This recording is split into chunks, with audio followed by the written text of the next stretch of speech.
నమస్తే, welcome to Suman TV. నేను మీ యామ్ని. మనకి ఆగస్టు నెలలో 12 రాశుల వారికి ఏ విధంగా ఉంటుంది, ఎలాంటి పరిహారాలు చేసుకోవాలి, ఈ విషయాలు మనకి తెలియచేయడానికి ప్రస్తుతం మనతో ఉన్నారు ప్రముఖ ఆధ్యాత్మికవేత్త గురుస్వామి బ్రహ్మశ్రీ రాజన్ నంబూద్రి గారు ఉన్నారు. గురుగారితో మాట్లాడి మనకున్న సందేహాన్ని అడిగి తెలుసుకుందాం. నమస్కారం గురుగారు. నమస్కారం అమ్మా. గురుగారు, ఇప్పుడు మనకి ఆగస్టు నెలలో అండి, అసలు తులారాశి వారికి ఏ విధంగా ఉంటున్నది కేరళ శాస్త్రం ప్రకారం తెలియజేయండి. తప్పకుండా అమ్మా. ముందుగా శ్రీ మహాగణపతి దేవతోభ్య నమః. చూసే వీక్షకులకు నమస్కారం. అందరికీ మంచి జరగాలి. తులారాశి వారికి అద్భుతమైనటువంటి జాక్పాట్.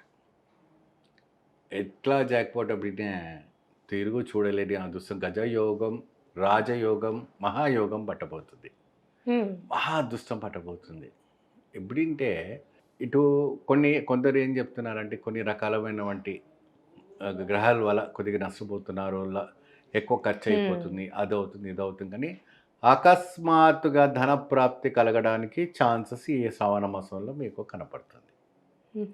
ఈ తులారాశి వారికి చక్కగా వైభవంగా మీరు అనుకున్న విధానంగా, ఎందుకంటే వీళ్ళు చాలా సాత్వికంగా ఉంటారు, నిరార్భారంగా ఉంటారు, సోషల్ మైండ్గా ఉంటారు, అందరితో కలిసిపోతూ ఉంటారు, అందరూ కావాలి అంటారు, కల్ముషం లేని మనుషులు ఉంటారు, స్త్రీలు కానీ పురుషులు కానీ.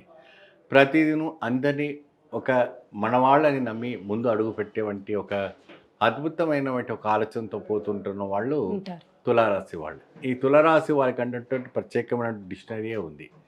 ఈ ఒక తులారాశి వారికి వాళ్ళ జీవితంలో ఎదురు చూడలేనివంటి ఒక ధన ప్రాప్తి వారు చేసుకున్నటువంటి కర్మ ఫలితం ద్వారా ఈ యొక్క శ్రావణ మాసం ఆగస్టు నెలలో అదృష్టం పట్టబోతుంది వీళ్ళకి.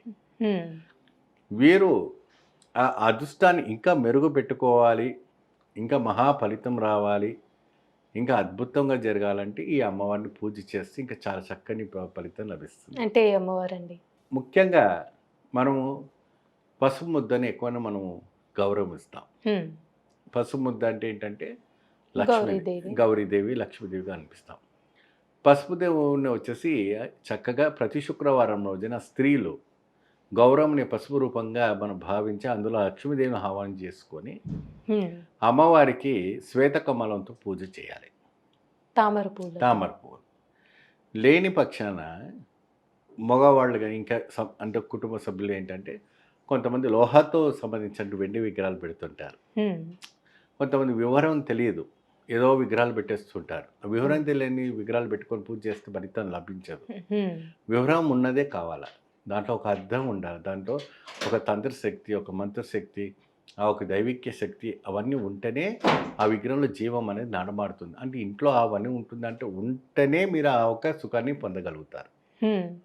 ఈ మధ్యకాలంలో ఎప్పుడో ఒకసారి నేను అమెరికా వెళ్ళి వచ్చినప్పుడు కూడా అక్కడ కూడా వాళ్ళ ఇంట్లోకి వెళ్ళి ఒకసారి పరిశోధన చేస్తే విగ్రహాల చుట్టూ అంతా కూడా ఏదో రకమైనటువంటి ఫ్లవర్స్ పెట్టి ఏదో రకమైన అక్కడే వత్తులు, అక్కడే కాల్చినటువంటి అగ్గిపుల్లలు అవన్నీ కూడా అశుభ్రతంగా పెట్టుకున్నారు. అశుభ్రతమైనటువంటి పూజ గదులు లక్ష్మీదేవి ఎప్పుడు కూడా ఉండదని అంటుంటారు. కాబట్టి ప్రతిరోజు మనం ఎలా అయితే స్నానం చేసి భోజనం చేసుకొని తలదూవి మనం ఏ విధానమైనటువంటి డ్రెస్ ప్రాక్టికల్గా మనం కనబడుతుంటామో అదే రకంగా భగవన్ సన్నిధానం కూడా ఏ పూటకు ఆ పూట శుద్ధి ఉంచుకోవాలి. చిన్నగా పెట్టుకోండి, పెద్దగా వద్దు.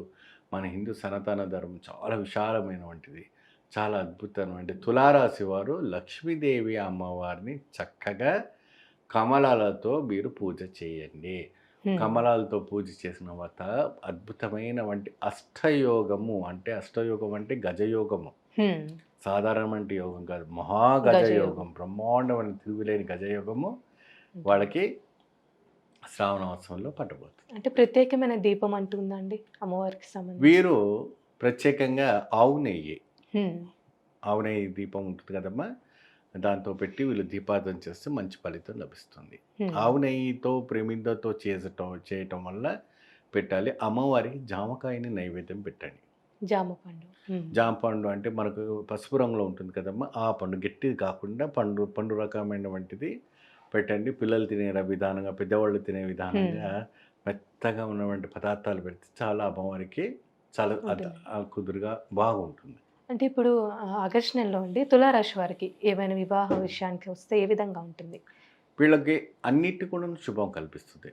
మ్యారేజ్ పరంగా కావచ్చు, వివాహం పరంగా కావచ్చు, ఉద్యోగం పరంగా కావచ్చు, అనేక రకమైనటువంటి రంగాల్లో ఉన్న వాళ్ళంటి కావచ్చు, వ్యవసాయ రంగంలో కావచ్చు, ఏదైనా సో రకరకాలమైనటువంటి రంగాల్లో ఉన్న వాళ్ళందరికీ కూడా అద్భుతమైనటువంటి ఒక వైబ్రేషన్స్ వాళ్ళ జీవితంలో మంచి మార్పడానికి ఫుల్ మంచి 100% కేల్ అనాలిసిస్ ప్రకారంగా జాక్పాట్ కొట్టడానికి మంచి అవకాశం ఉంటుంది. కాబట్టి మీరు గజలక్ష్మి అమ్మవారికి చక్కగా ఈ యొక్క కమలాలతో పెట్టి అమ్మవారికి కూడాను జామ పండు పెట్టి నైవేద్యం పెట్టండి.